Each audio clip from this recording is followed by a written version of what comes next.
touche un point très sensible. Cheikh Bara Ndiaye dans une émission dafa wax ni dafa yaakaar ni justice bi yéexul mi ngi dox ni mu war a doxee. xale yi mere nañ ko lool. 72 heures ko. ba bëgg préparer 72 heures. def nañ commencé nañ mais il faut qu'il fasse très attention. Cheikh Bara Ndiaye député la am na réseau xam na lu bare. xale yi commencé woon nañ fi wax ministre de justice. oui justice dafa yéex yooxu xëy mais keroog bi 3 procureurs yi génnee. def conférence lu xale yi mujjoon wax ñu doon def 72 heures non dana juumoon ministre de la justice baal na. bu ñuy gaawantati nañuy def ndànk mais man bërki démb à la dernière plénière. Mais je me suis adressé ci podium bi au ministre de la justice. Quand on parlait de ces projets de loi là. man que projet de loi yi bu ñu koy def finalité bu mooy su ci amee lu ñu jaaxal ñu jël jox la ko. la loi sur une création de l'OFNAC.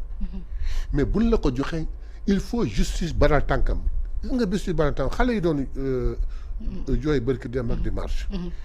manifestation bi. doo ko jàppee ni dañu am fugg dañu non da ngay dal nga xool xale yee mujj wax. mais ñun député yi leen représenté à l'Assemblée. ñun ñoo jëkk song le ministre de la justice. woy affaire justice dafa yéex. tout des tas de choses ba le ministre de la justice vous rappelez sa réponse. D'ailleurs c'est ce qui avait choqué les enfants bi mu waxee ni ne comptez sur moi pour mettre la pression. On lui demande pas de mettre la pression. C'est une très bonne réponse parce que nag wax dëgg yàlla ñun su sunu nguur on ne met jamais la pression sur les juges. mu ni les juges sont en train de faire un bon travail et je le sais mooy étape benn. Étape 2 c'est le président de la République qui sort. lors de son entretien avec la presse. mu wax ni mais dañuy wax ni le temps de la justice n'est pas le temps du peuple. mais il faudrait que la justice fasse à ce que le temps de la justice soit le temps du peuple. Il rend la justice au nom du peuple. te le peuple a souffert et yàkkamti. il faut ñu gaawal seen dox tuuti sans mettre la pression sur eux. C'était à la fois pour soigner justice bi et à la fois pour rassurer le peuple. Vous voyez donc félicitations au président. Une semaine après le premier ministre vient à l'Assemblée nationale. Il dit les gens disent que on met la pression sur le peuple met la pression sur la justice. mais peuple bàyyiwul kenn. Le peuple met la pression sur le président de la République. Met la pression sur le premier ministre. Met la pression sur l'Assemblée nationale. Pourquoi ne devrait-il pas mettre la pression sur la justice? Teguñu ci 10 jours les 3 procureurs sont sortis. Et ils nous ont démontré que réellement nous ne sommes pas informés mais mbir maa ngi dox ni muy doxee. Il faudrait que xale yi commencé wax et là j'emprunte benn expression bu seen benn confrère wax. nee na moom ci li mu xam investigation yi. mooy dossier bi ci gën tardé il mi ngi ci à 70%. donc xale yi seen revendication justice gaaw. waaw dama leen ci jàppale. parce que ñun ñoo leen ko jëkk waxal. te bërki dem rek waxaat naa ko. mais c'est pas pour autant que. parce que Cheikh Bara nee na yaakaaroon ni justice bi dafa yéex rek. ñu ne leen koy 72 heures il faudrait qu'ils arrêtent te ñuy calme te bañ a dem ak fukk. nañu bàyyi dem ak passion.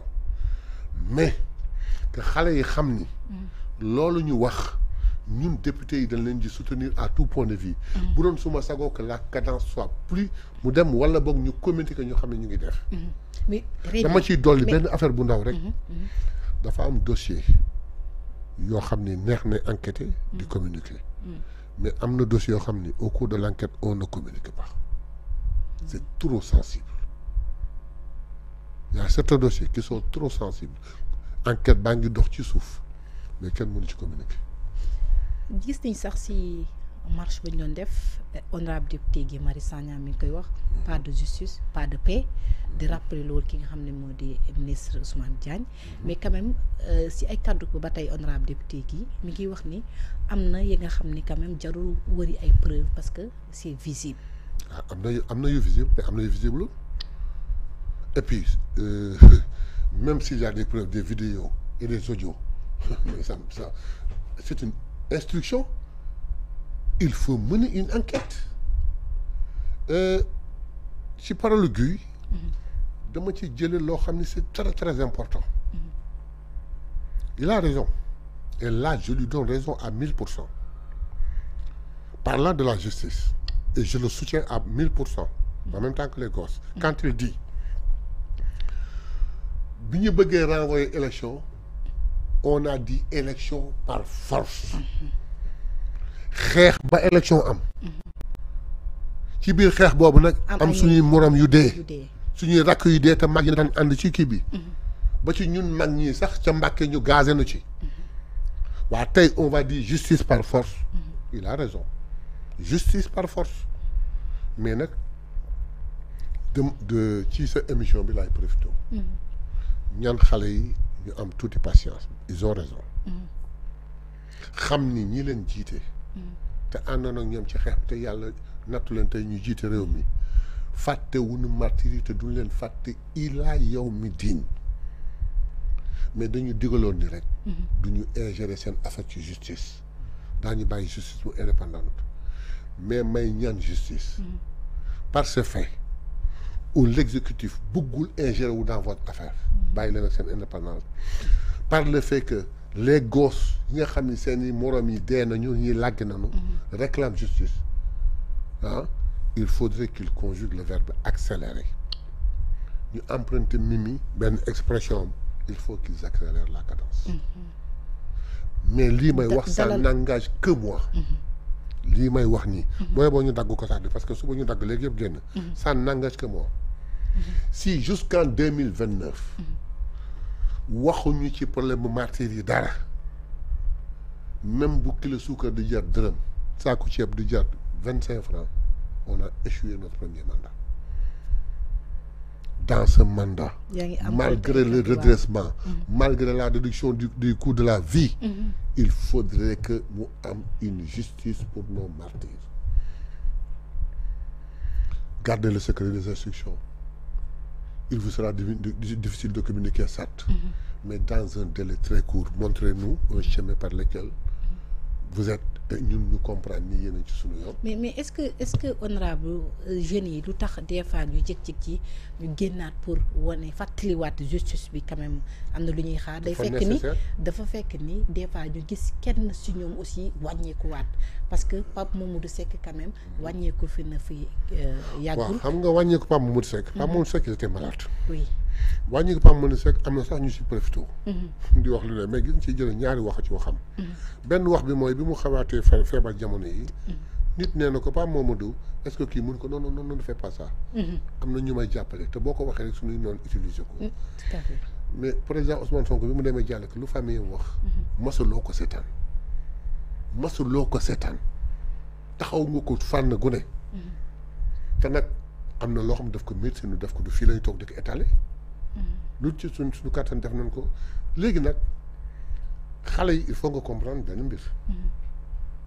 je les critique souvent ñu may ma def discrétion benn discrétion bu ndaw. keroog sur l'affaire Azoura. avant que je n'ai l'ensemble des propos yi nga xam ne moo émané foofu la propos yu Azoura émané wu. man Azoura sama doom la ku ma jox ci la ku ma respecté dans un plateau je l'ai condamné ba ñu mere ma ci. mais tey xale yi dama leen di comprendre. parce que dafa am jamono joo xam ni tey on leur demande de patienter et de réfléchir mais il y a des moments yoo xam ni tu n'avais même pas le temps de leur demander de réfléchir ou de patienter. Il le fallait, ils le font. C'est-à-dire qu'il le fallait, ils le font.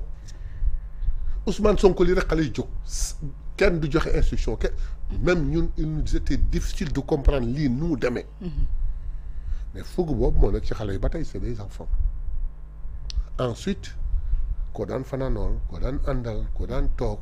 ñu rey ko par balle devant toi. mu dem tout de tas de choses mais muñ ko du yomb. mais dañ leen di wax rek di leen ñaan am nañu dëgg. ñun au niveau de l'Assemblée nationale. Guy Marius Sagna man ak keneen ak keneen ak keneen.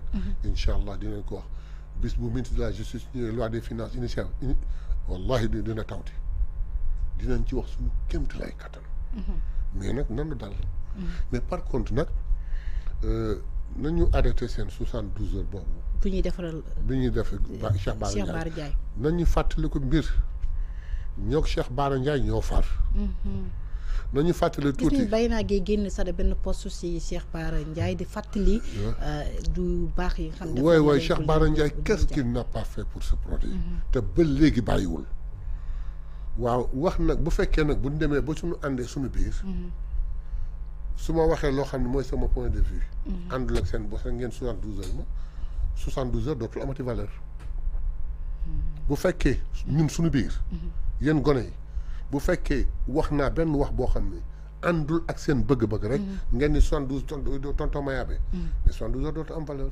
72 heures dafa efficace. 72 heures dafa baax. 72 heures day défendre le projet mais contre les kuluna. kuluna yi doo kii maître neen da koy bañ de maître yum. maître yum amul lu muy bañ ak lu mu bëgg su amoon lu muy bañ kon ba ñu rey kuluna mu wax ñu arrêté. moom nee na du répression maintien de l'ordre ba pare fas na leen yóbbu fas yéene maintenir l'ordre. waaw nee na maintien de l'ordre. je lui pose une question si vous permettez.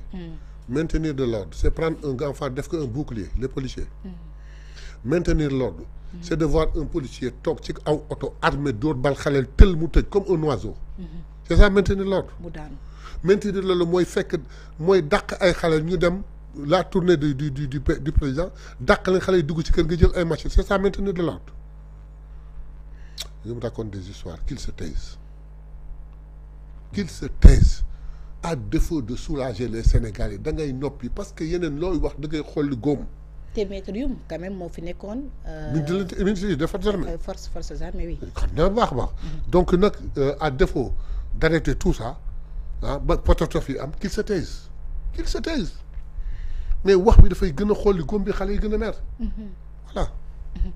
très bien loolu la Guy Marius Sagna sa wax à l'Assemblée nationale ndax mënul ko mu ngi koy wax ci kanam Ousmane Diagne ministre Ousmane Diagne di ko wax mun ñu comprendre ñu rey suñuy frère rey suñuy sœur nga taxaw nga ne ki nga xam ne moom moo di maître yu mu taxaw publiquement nee na du répression mais maintien de l'ordre la loolu quand même jàpp nañu sax ci mémoire ñi nga xam ne dañoo faatu respecté woo ko. xam nga bu sawee wax ci du yomb. dans les forces de défense et sécurité am na ci ay nit ñoo xam ni boo leen di qualifier mën nga leen qualifier comme un imam ou un prêtre tellement dañu jub jaar yoon liggéey bu rafet te ñoo ëpp mais daf ci am ay brebis galeuses ñoo xam ne te pose la question c'est à savoir est-ce que d'ailleurs sax seeni formation doyul nan ma baal expression bi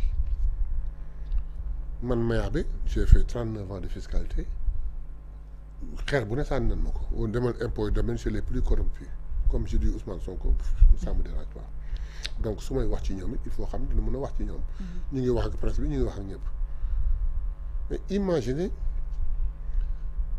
dans les manifestations ou quelque chose comme ça dans les rassemblements ils ont un mot qu'ils aiment tellement et qui frustre. Dégage. Sans savoir ça qu'ils waxal. Dernier exemple, moi c'est le maire de Kaolack. Ñun en tant que député, il nous est arrivé quelque part nga toog di waxante ni que mënoo dégager. Je dis que monsieur xam nga ña nga ñooy waxanteel. Mais bi mu demee ba reconnaître après il commence à vouloir changer de langage. Moi j'ai calmé, j'ai dit non, attendez. Il est débordé par son travail, comprenez-le. Mais il faut qu'ils arrêtent d'utiliser ce mot dégage, c'est pas bon. Et je vais vous raconter une anecdote très intéressante. Dans les années 80 quelque chose, comme ça, aux abords de la Tabaski, Sandaga ni muy mel. Moo wàcc direction des impôts jaar ci biir Sandaga pour ñibbi Médina. Le gars yi yegg si policier bi dit dégagez. Ce qui m'a frappé, c'est quelqu'un, il était cool, très bien, mais ñëw na dégager romb ma ba yëg ci trottoir bi. Ça m'a frappé. Au premier coup, je me suis dit, qui moo ragal alkaati? Le policier vit dégager, ñun ñu dégager wu ñëw ba yéeg ci trottoir bi il di dégager ba romb waa ji da nga ci kaw ci kaw trottoir bi il di dégage waa di ko monsieur je suis da nga ci kaw trottoir bi je ne gêne pas la chaussée mu ne ko hey dégagez waaye ni ko non je ne dégage pas ah bon tu dégg rek ni ko naj jëy buddee ko arrêté dugal ko ci taxi paawu sax da ngay ñëw ñaan déedéet waaye tabaski xam nga lan waaye dimbali ko waaye yow xam nga problème ku ni tabaski bi jàpp rek nooy waxee kër ak kër waaye non mais le gars le policier coûte que coûte tenait à embarquer le gars et amener au quartier waaye dem moi j'étais désolé c'est dommage que le gars là xam nga wax fi lu garaaw lu ko war a waa jàppee juste rek jékki-jékki quelqu'un vient et dit waaw mais man j'étais avec quelqu'un là su ma kii bi kii ni waaw kii moom ñoom ñaar ñoo àndoon mu ne waa anamu ñu ne moom day alkaati bi la doon wax rek mu ne ko dégage mu ne ko je ne dégage pas xam nga alkaati bi mer jàpp ko dugal ci taxi yóbbu na commissariat léegi di jëlal taxi rapidement daw ñaan njëkk xëy na mu dem mu ne ñaan njëkk mu ne non pour ma dem ñaan njëkk mu ne mu ne déedéet léegi moom fekkat ma fii mais bizarrement ñun ñii ñëpp n'ont pas bougé mais même pas 5 minutes taxi bi ko yóbbuwoon moo ko delloo si la mu àndaloon loolu di jooy ngant la fu mujjee comme un poule mouillé yéenewu ma ko tous mes amis sont policiers mes cousins sont policiers mais il faudrait qu'ils arrêtent qu'ils arrêtent comportement parce que c'est une tenue on respecte la tenue yow loo xam ne boo solo tenue ñemoo ko nit mën nga abstenir wax ko nit ñun suñu bureau bi ñu daan jàngal mag yi ñu daan jàngal dañ naa wax nit bu ñëwee jàppe ko comme sa sang tout à fait nga ñëw toog yenn saa yi da nga daan toog nit di waxante ak moom bu yaakaar ni yow ni ba jékki-jékki wax parce que administration c'est la gentillesse même boo nekkee ci force de défense et sécurité gis naa un commissaire je crois que c'était un commissaire bu taxaw di waxtaan ak leen di leen waaraate di wax du ci génn donc avec toutes leurs valeurs je répète bien avec toutes leurs valeurs parce que nag fii ma toog di wax sax nag ñoo tax de bu du woon ñoom léegi nit fekk ma fi nu lekk sa poos jox ma jox ko par